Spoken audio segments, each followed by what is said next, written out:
Ya, sekali lagi kita bisa memiliki kesempatan bersama-sama untuk bersekutu dan juga mendengarkan firman Tuhan malam hari ini. Saya percaya bahwa Tuhan akan berbicara kepada setiap kita malam hari ini. Biarlah kita berserah kepada pimpinan Roh Kudus supaya firman Tuhan malam hari ini boleh tertanam di tanah yang subur. Oke, kita sama-sama mau buka firman Tuhan di Lukas pasal yang pertama.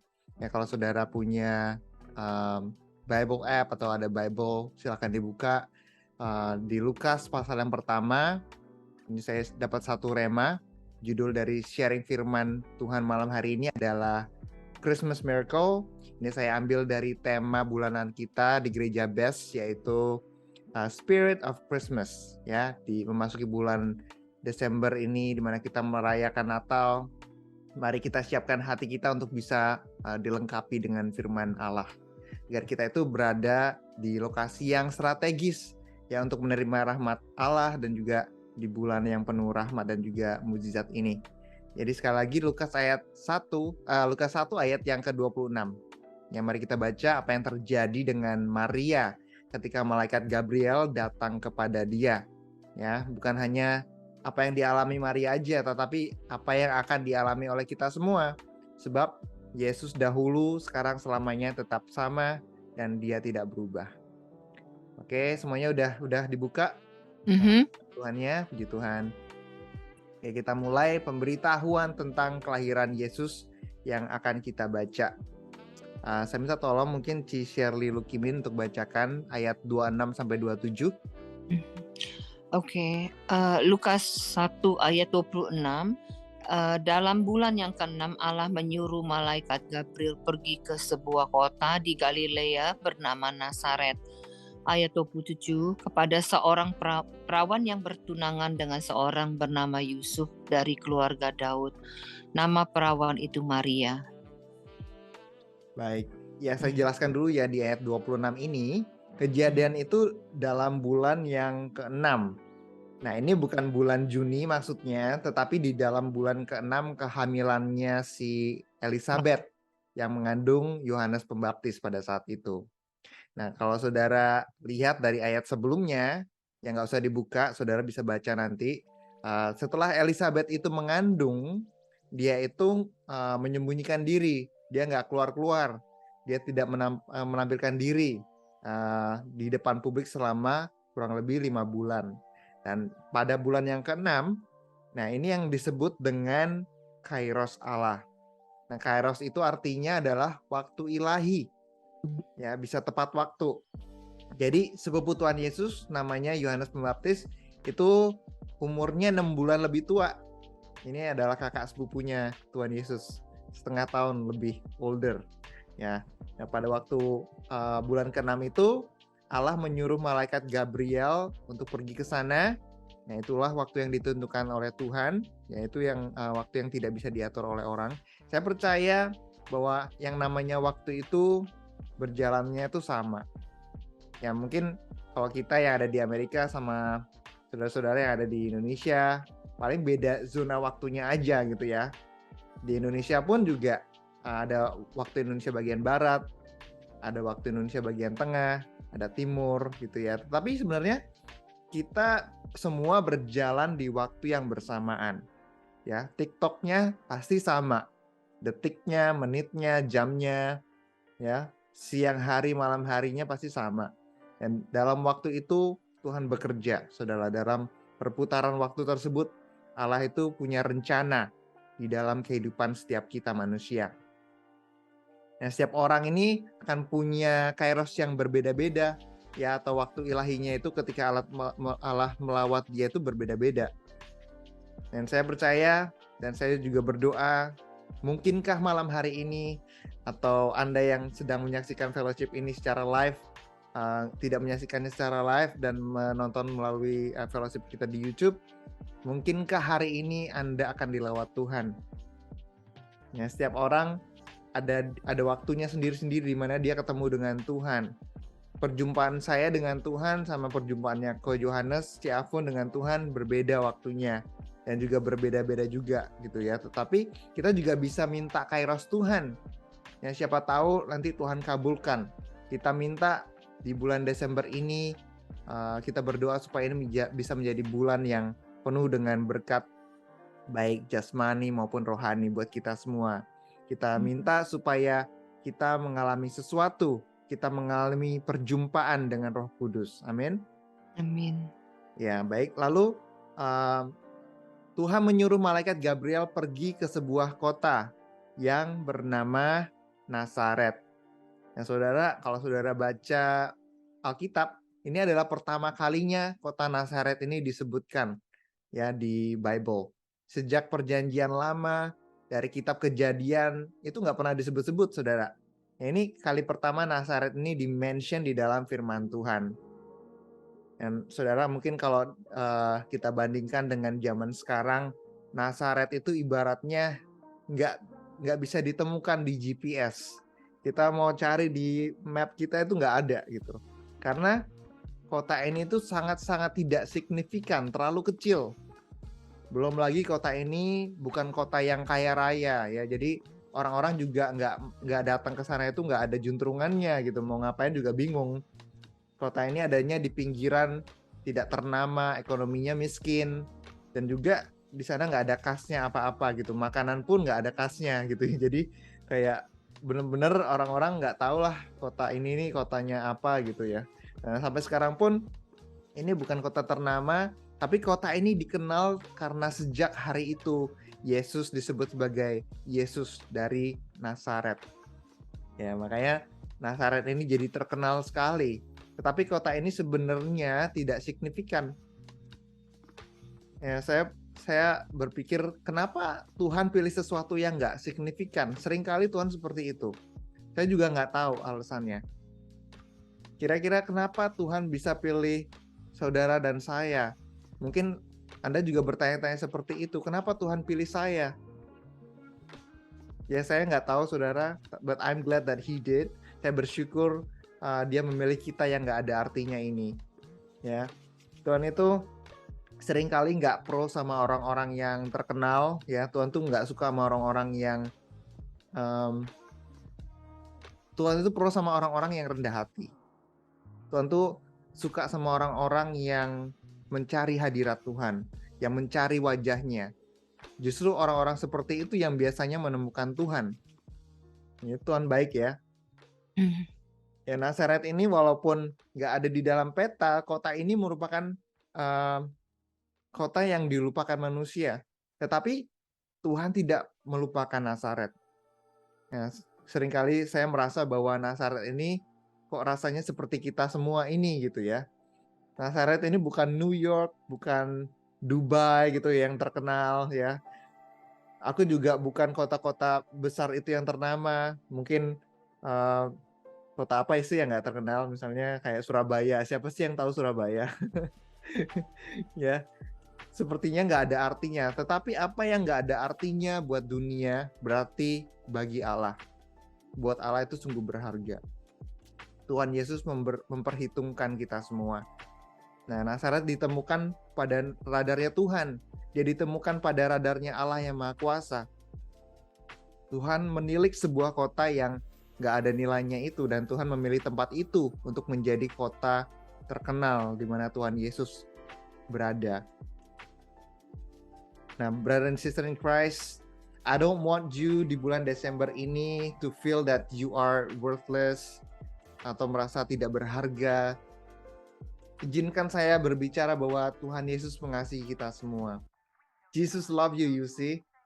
Ya, kita mesti tangkap itu. Kita mesti tahu bahwa Tuhan itu mengasihi kita. Ya, memang hal-hal seperti ini bukan hal-hal yang gampang untuk diajarkan untuk semua. Nggak semua bisa diajarkan gitu. Tetapi seandainya pun di bumi ini cuma ada satu orang, yaitu saudara, yaitu Kojo, yaitu Ci Shirley, yaitu Ci Armel, Kohari. Kalau misalnya kita tinggal sendiri pun, Tuhan juga pasti mau untuk mati sekali lagi untuk selama-lamanya menebus dosa-dosa kita. Tuhan pasti akan tetap turun dan mati di Kalvari buat saudara. Tetapi puji Tuhan, Tuhan gak perlu lakukan itu lagi sekarang karena Tuhan udah mati untuk kita di atas kayu salib.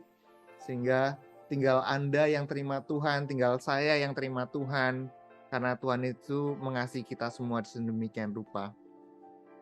Nah, di bulan Natal ini saya berharap nggak ada seorang pun yang merasa sendirian, nggak ada seorang pun yang merasa tidak berharga. Dan ini adalah poin yang pertama yang saya mau bagikan, ya. Ada 3 poin nantinya, kalau saudara mau catat. Poin yang pertama, apa yang Allah lakukan kita nggak bisa bantu, ya. Apa yang Allah lakukan kita nggak bisa bantu. We cannot help God. Kita nggak bisa membantu Tuhan. Kalau memang kita bisa melakukan sesuatu yang membuat Tuhan lebih cinta kita, berarti Tuhan mati di kayu salib itu ya bukan anugerah gitu kan. Kita nggak bisa membuat Tuhan itu lebih sayang sama kita karena perbuatan kita, karena pelayanan kita, karena harta kita. Kita juga nggak bisa membuat Tuhan nggak sayang sama kita karena kelakuan kita. Nothing can change God's love for us, including yourself, including ourselves. Tuhan itu sayang sama Anda apa adanya. Ya, sekalipun Anda mungkin merasa nggak layak, tetapi Tuhan tetap mengasihi Anda. Jadi saya ingin Anda dan saya untuk sama-sama set on the right foot. Kita punya mindset yang benar dulu. Ya, ibaratnya kalau misalnya kita bangun tidur itu, jangan sampai kita salah manuver gitu ya. Jangan sampai kita salah berdiri di kaki yang lemah, atau misalnya kita bangun dari tidur itu nggak boleh cepet-cepet, nanti bisa pusing. Jadi kita mesti punya ancang-ancang yang benar, mindset yang benar bahwa Jesus love me. This I know, for the Bible tells me so. Seperti ada lagu seperti itu. Nah, semua mujizat Tuhan apapun itu dasarnya adalah kasih. Dan saya percaya bahwa kasih itu tidak akan pernah gagal, saudara. Kuasa Tuhan pun bertumbuh pada kasih-Nya, karena begitu besar kasih Allah kepada manusia. Bukan karena kuasanya, karena kasih-Nya besar. Dia mengutus anaknya yang tunggal supaya barang siapa percaya kepadanya tidak binasa, melainkan beroleh kehidupan yang kekal. Amin. Amin. And I want you to know that Jesus love you. Saya mau Anda tahu bahwa Yesus mengasihi saudara. This is your first step to receive your miracle. Ini adalah syarat pertama kita untuk kita bisa menerima mujizat Tuhan di tahun yang akan datang ini, dan juga di musim yang sangat-sangat penuh dengan sukacita dan rahmat Tuhan ini. Nah, tadi disebutkan di ayat yang ke-27, kepada seorang perawan yang bertunangan dengan seorang bernama Yusuf dari keluarga Daud, nama perawan itu adalah Maria. Nah, berhenti di sana di ayat 27, saya mau jelaskan bagi Maria ini, ya, ini adalah kabar baik, tapi juga bisa jadi kabar buruk. Ini sekaligus kabar baik dan buruk. Sebenarnya kondisi hidupnya saat itu si Maria tuh nggak siap untuk menerima mujizat. Karena apa? Karena dia seorang perawan. Nah, andai kata dia udah menikah, ya mungkin bakal beda ceritanya, ya kan? Jadi orang tahu bahwa anak itu dia mengandung anak siapa, ya pasti anak suaminya. Nah, tapi kalau perawan terus tiba-tiba mengandung, ya itu mujizat beneran, saudara, gimana caranya gitu kan? Tetapi resikonya di sini juga sangat-sangat besar buat Maria. Kenapa? Ya karena di dalam budaya Yahudi sama dengan budaya Asia kita, bahwa adalah terlarang untuk mengandung di luar nikah, ya kan? Walaupun saat itu si Maria sama Yusuf ini udah bertunangan, tetapi di dalam budaya orang Yahudi ada 3 fase. Yang pertama fase itu adalah lamaran, ya kan? Dimana ya seperti biasalah, orang tua ketemu, menjodohkan anak-anaknya, jadi kedua keluarga ini saling ketemuan gitu kan. Lalu fase yang kedua biasanya adalah tunangan. Nah, tunangan ini seperti ibaratnya kalau di Indonesia itu mungkin kayak catatan sipil gitu ya, jadi udah sah. Ya bahkan di pemerintah dan masyarakat itu seluruh keluarganya hadir ya, jadi betul-betul seperti pemberkatan nikah, seperti holy matrimony gitu ya. Lalu baru setelah itu 1 tahun kemudian pernikahan dilangsungkan. Dan perkawinan ini biasanya cuma sekedar kayak party aja, kayak resepsi. Jadi sebenarnya di ayat 27 ini, kalau sampai si Maria sama si Yusuf ini break up atau putus, ya itu udah sama aja dengan perceraian, saudara. Nah, itulah sebabnya Maria itu deg-degan waktu itu, waktu mendengar kabar itu, walaupun sebenarnya itu kabar baik. Tetapi dia tahu bahwa Yusuf pasti bakal curiga, ya kan? Coba saudara bayangkan bahwa saudaranya Yusuf. Terus tunangan saudara tiba-tiba mengandung. Nah loh, ini saya toel aja belum udah mengandung duluan, gimana coba? Ya kan, jadi pasti kita curiga gitu. Nah pada saat itu si Maria ini menerima mujizat yang terlalu besar bagi hidup dia. Pada saat itu juga Maria masih umurnya masih belasan, gak punya pengalaman gitu ya. Baru juga tunangan sama si Yosef. Saudara, kadang-kadang mujizat itu juga seperti itu. Mujizat kita itu kadang-kadang datangnya pada saat kita itu lagi nggak siap. Di saat-saat yang kita nggak duga. Ya, kita nggak ada ancang-ancang, tiba-tiba Tuhan kasih. Tapi kalau Tuhan harus pas sama-sama kita, ya namanya bukan Tuhan. Ya kalau Tuhan melakukan sesuatu, ya kita yang mestinya menyesuaikan. Ya, bukan Tuhan yang menyesuaikan dengan kehidupan kita. Dan kalau Tuhan yang melakukannya, kalau Tuhan udah memberikan mukjizat kepada kita, saya percaya bahwa Tuhan akan selalu bertanggung jawab buat kita. Pasti Tuhan udah sediakan orang-orang yang akan menolong kita. Tuhan sudah menyediakan, sudah equip kita dengan apa yang kita butuhkan. Ya, Tuhan pasti akan menyertai kita sampai tuntas. Nggak pernah Tuhan itu suruh kita melakukan sesuatu, kasih kita mukjizat, tetapi terus tiba-tiba Tuhan tinggalin kita begitu aja. Ya, nah Maria ini untungnya dia nggak hanya bersandar kepada logika, dia tuh punya iman. Mari kita baca di ayat yang ke-28. Saya minta tolong satu orang untuk bacakan ayat 28 sampai ayat yang ke-30. Ketika malaikat itu masuk ke rumah Maria, ia berkata, "Salam, hai engkau yang dikaruniai, Tuhan menyertai engkau." Maria terkejut mendengar perkataan itu, lalu bertanya dalam hatinya, "Apakah arti salam itu?" Kata malaikat itu kepadanya, "Jangan takut, hai Maria, sebab engkau beroleh kasih karunia di hadapan Allah." Iya, puji nama Tuhan. Nah, kata dikaruniai di sini itu artinya adalah receive grace, ya, atau kasih karunia. Ini bukan karunia yang disalurkan loh ya. Ini juga bukan karunia Roh Kudus, bukan karunia pelayanan. Ini adalah karunia yang secara spesifik diberikan kepada seseorang.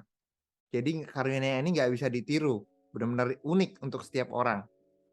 Nah, cerita si Elizabeth di mana dia mengandung Yohanes Pembaptis ini sebenarnya juga adalah mukjizat. Ya, Elizabeth itu udah tua, udah manula, ya betul-betul sudah tidak bisa punya anak sebenarnya di usia dia. Ya, tetapi Tuhan Yesus, Tuhan itu mengaruniai Elizabeth dengan Yohanes Pembaptis. Nah, tetapi Maria di sini dia mengalami hal yang berbeda. Malah mukjizatnya ini lebih besar daripada Elizabeth. Maria nggak punya suami, ya belum bersuami. Dia hamil karena karya dari Roh Kudus. Seorang perawan melahirkan Kristus. Ini mukjizatnya lebih besar daripada Elizabeth. Beda gitu kan. Masing-masing dikaruniai, tetapi karunianya ini nggak sama. Dan ini spesifik sekali buat setiap individu. Nggak bisa ditransfer, nggak bisa dikasih ke siapa-siapa.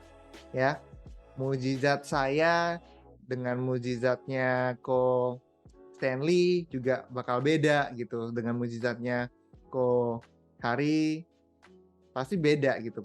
Tuhan udah customize demikian rupa untuk bisa kita terima. Nah, inilah yang disebut dengan receive grace. Nah, saya yakin Tuhan itu juga menciptakan sidik jari kita itu beda dengan satu sama lainnya, ya. God has a special grace for each every one of us right here, dan Tuhan punya kasih karunia yang spesial hanya untuk Anda. Nah, itulah sebabnya Kita tuh jangan sampai membanding-bandingkan kehidupan kita dengan orang lain gitu ya, atau malah iri dengan orang lain yang dapat berkat dari Tuhan. Kenapa? Karena memang masing-masing Tuhan sudah berikan jatahnya gitu.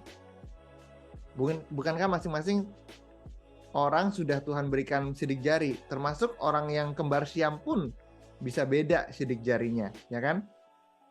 Itulah sebabnya Tuhan kita nggak pernah kekurangan hikmat, saudara. Karena itu ini yang dijanjikan oleh Tuhan kepada kita, bagi kita semua. Jadi kita punya grace masing-masing ya.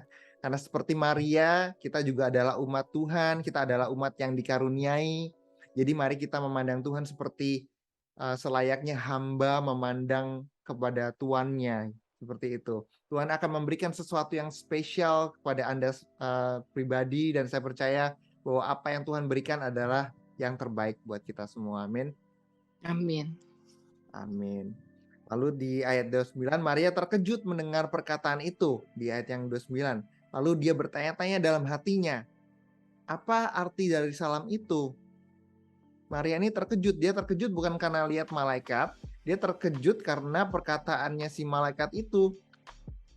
Malaikat itu ngomong apa tadi? Dia berkata, salam.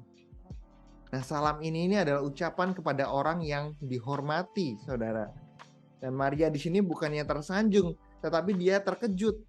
Terkejut karena dia mendapatkan hormat dari seorang malaikat. Maria itu merasa bahwa dia tidak layak menerima hormat itu. Nah, dari sini saya belajar satu karakter dari si Maria ini. She was humble. Dia tuh rendah hati. Biasanya orang-orang seperti inilah yang gampang menerima mukjizat. Hatinya itu berada di lokasi yang strategis untuk mukjizat itu bisa turun. Nah, ketika dia yang dipilih, ini si Maria ini masih belum sadar bahwa dia itu dipilih oleh Tuhan. Bukan berarti dia minder ya. Kalau minder itu orang kan biasanya kayak menolak gitu. Enggak lah, enggak usah deh, janganlah Tuhan, enggak usah gitu. Tapi Maria enggak begitu. Dia berkata, terjadilah kepadaku sesuai dengan kehendak-Mu. Ya, dia menerima mukjizat itu dengan sikap hati yang ikhlas tanpa ada perlawanan. Saudara, kadang-kadang saya curiga Maria ini jangan-jangan orang Jawa kali ya, mungkin ada darah Jawanya. Orang Jawa kan suka gitu ya, nerima gitu, nerimo. Saya nggak tahu di sini ada orang Jawa nggak, kayaknya cuma saya deh. Ya, orang Jawa itu biasanya itu humble gitu.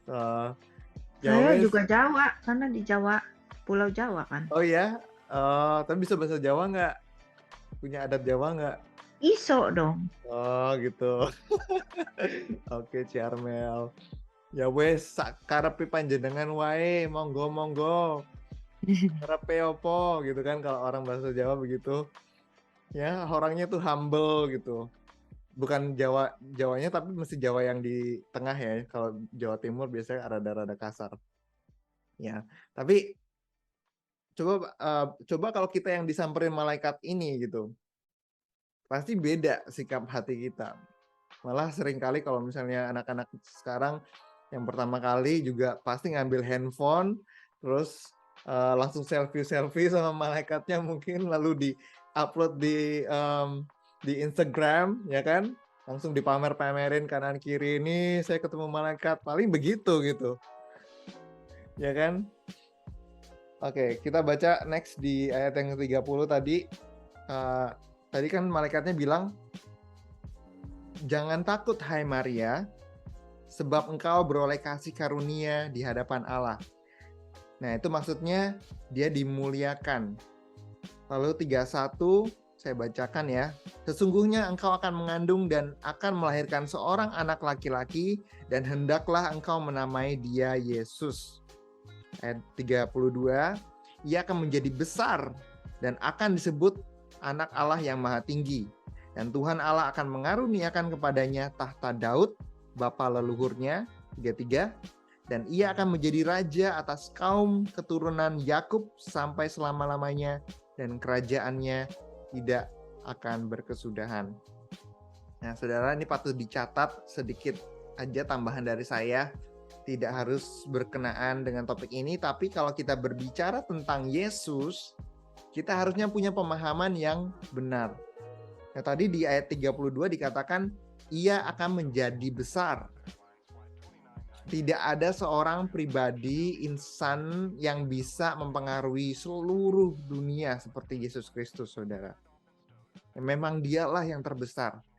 Dan dia layak disebut sebagai anak Allah yang maha tinggi. Nah, Alkitab tidak mengatakan di sini ia akan menjadi besar dan akan menjadi anak Allah yang maha tinggi. No.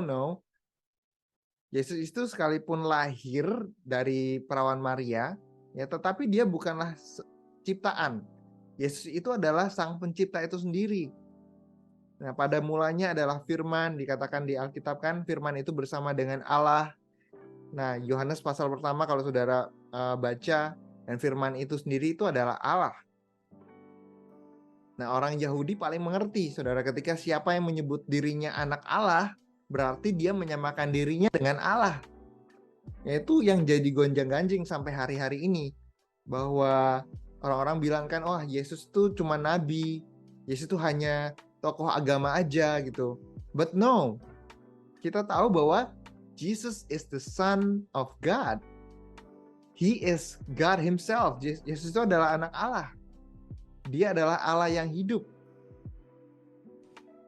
Makanya mereka semua mau membunuh dia karena dia menyebut diri dia itu sebagai Allah. Nah, maksud saya ngomong begini adalah ketika Anda berdoa atau ketika kita didoakan di dalam nama Tuhan Yesus, please understand that you are not being prayed for in the name of a man. Ya, waktu Anda didoakan oleh seseorang di dalam nama Yesus, nggak peduli siapa yang mendoakan, tahukah Anda bahwa doa itu akan sangat berkuasa? Sekalipun yang mendoakan mungkin asal-asalan doa aja gitu. Mungkin dia pada saat berdoa itu dia lapar, terus jadi kepikirannya kemana-mana, wah habis ini makan apa. Tetapi kalau kita menggunakan nama Yesus, itu akan sangat-sangat berkuasa, saudara. Karena apa? Karena Anda tidak didoakan atas nama seorang manusia. Ketika Anda berdoa di dalam nama Yesus atau didoakan di dalam nama Yesus, berarti Anda itu sedang berdoa atau didoakan di dalam nama Allah itu sendiri. Dan nama Allah itu sangat-sangat berkuasa. Amin. Amin. Haleluya. Lalu 34 saya bacakan, kata Maria kepada malaikat itu, bagaimana hal itu mungkin terjadi? Karena aku belum bersuami.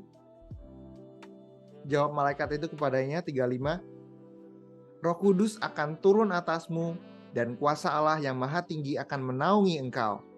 Sebab itu, anak yang akan kau lahirkan itu akan disebut kudus, anak Allah. Nah, Maria berkata kepada malaikat itu dengan jujur, bagaimana mungkin terjadi? Saya ini belum bersuami.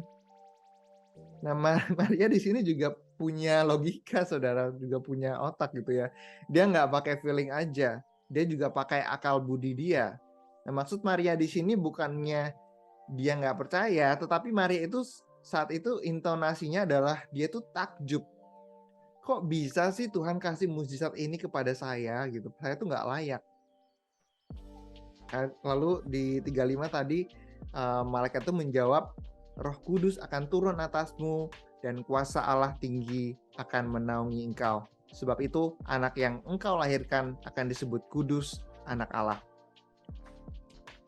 Roh Kudus akan turun. Nah, inilah cikal bakal dari segala mukjizat. Roh Kudus turun. Nah, saya yakin malam hari ini atau ketika Anda menyaksikan tayangan YouTube dari fellowship ini, Roh Kudus akan turun ke dalam kehidupan saudara. Katakan amin. Amin. Amin. Yes, itu cikal bakalnya dari situ. Penciptaan juga sama. Kan Roh Kudus melayang-layang di atas bumi yang belum terbentuk waktu itu, masih gelap gulita. Lalu Tuhan berfirman. Lalu ada firman, jadilah terang. Maka terang itu jadi. Dan segala sesuatu itu diciptakan. Ingat pada saat peristiwa Pentakosta, ketika Roh Kudus turun, gereja itu dilahirkan. Setelah itu, Injil diberitakan. Again, di sini ada peristiwa di mana Roh Kudus itu turun. Something will happen to you. Saya percaya bahwa malam hari ini atau kapanpun Anda menyaksikan tayangan ini, something will happen to you. Sesuatu pasti akan terjadi ketika kita memiliki Roh Kudus dalam hidup kita. Lalu yang berikutnya, poin yang kedua. Poin yang kedua di ayat yang ke-36, saya bacakan. Dan sesungguhnya Elisabet, sanakmu itu, ia pun sedang mengandung seorang anak laki-laki pada hari tuanya, dan inilah bulan yang ke-6 bagi dia, yang disebut mandul itu. Nah, ternyata saudaranya Maria, yang ini namanya Elisabet, itu juga sedang mengandung seorang anak laki-laki yang tadi saya sebutkan, yaitu Yohanes Pembaptis. Dan bulan ke-6 ini adalah bulan kelahirannya, maksudnya bulannya si Elisabet pada saat itu mengandung. Nah, poin yang kedua yang saya mau bagikan, kalau saudara mau catat, apa yang diberikan Allah kepada kita itu tidak menanggungnya sendiri. Ya, apa yang diberikan Allah kepada kita tidak menanggungnya sendiri. Saudara, kita hidup di dunia ini nggak sendirian. Ya, kita hidup bersama-sama dengan saudara seiman. Saudara percaya bahwa kita bukan satu-satunya orang yang mengalami mujizat hari ini. Di belahan sana juga ada orang lain yang juga sedang menerima mujizat. Nah, makanya mujizat itu nggak boleh membuat kita menjadi sombong. Ya, kita juga bukan satu-satunya orang yang dipakai Tuhan. Ya, banyak juga orang-orang atau saudara-saudara kita yang dipakai Tuhan luar biasa untuk melayani Tuhan. Nah, sama halnya ketika kita sedang memikul salib kita, sedang berada di dalam masalah. Seringkali ketika kita dihadapkan dengan masalah, sepertinya masalah itu besar sekali gitu ya, sampai kita merasa bahwa Tuhan tuh nggak adil gitu. Dan kita merasa bahwa kita tuh orang yang paling malang sedunia. Padahal juga banyak orang-orang saudara-saudara seiman di seluruh dunia yang mengalami hal-hal yang sama atau serupa dengan apa yang kita lalui. Jadi jangan merasa diri kita paling malang, ya. You are not the only one, that's my point. Ya, apapun yang saudara rasakan dan dapatkan dan alami saat ini, you're not alone. Dan saya juga percaya bahwa kalau orang lain bisa menang, orang lain bisa keluar dari masalahnya, dari badainya, Tuhan juga pasti akan tolong dan sertai Anda juga. Ya, apapun permasalahan saudara, apa yang diemban Tuhan, kita tidak menanggungnya sendirian. Nah, di sini kita belajar bahwa Elisabet ternyata udah 6 bulan kan ya, dia hamil duluan sebelum si Maria. Nah, saya yakin 5 bulan pertama itu dia pasti banyak berdoa. Dan saya bayangin juga saudara, tahu kan saudara bahwa Maria itu dia pergi ke Elisabet ya, tinggal bersama Elisabet selama 3 bulan. Ya kira-kira sampai ketika Yohanes Pembaptis ini lahir atau Elisabet ini melahirkan. Jadi Maria tinggal 3 bulan itu, Maria tuh seperti di briefing sama seorang yang lebih senior gitu ya. Meskipun mujizat si Maria ini lebih besar, tetapi Elisabet ini lebih berpengalaman. Jadi saya bisa bayangkan di sini Maria itu banyak dimentorin oleh Elisabet. Karena Elisabet ini adalah istri gembala juga ya, si Zakaria itu kan imam. Jadi si Elisabet ini sebenarnya adalah ibu gembala alias istri pendeta. Jadi Maria itu nggak dibiarkan bingung sendiri, tanpa guidance, tanpa arahan. Setiap hal yang Tuhan izinkan terjadi di dalam hidup kita, saudara, kita tuh nggak sendirian, ya. Besi menajamkan besi, manusia menajamkan manusia. You are never alone. Anda nggak pernah sendirian, ya. Makanya kita mesti bersyukur sama Tuhan. Praise the Lord. Karena itu kita nggak harus pikul salib kita sendiri. Saya yakin nggak ada satu orang pun di fellowship ini yang yatim piatu secara rohani, karena kita di sini sebagai satu keluarga juga.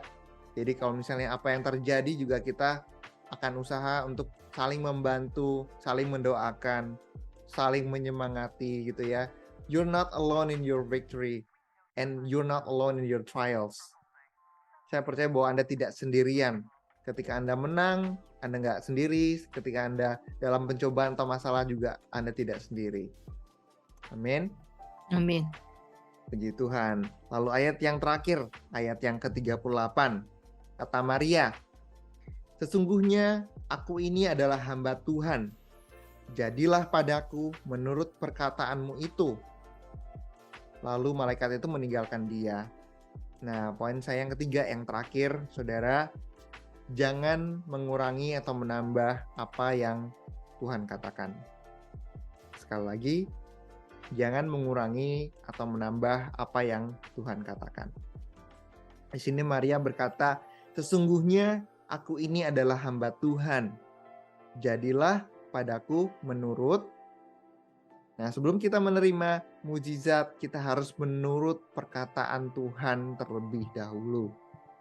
Jadilah padaku menurut perkataanmu itu. Lalu malaikat itu meninggalkan dia. Nah, Maria pada saat itu mengalami sesuatu yang dia sebenarnya belum mengerti sepenuhnya. Maria nggak tahu ini bakal efeknya ini seperti apa ya kira-kira. Plus minusnya seperti apa. Dia juga nggak tahu nanti si Yusuf ini reaksinya bakal seperti apa.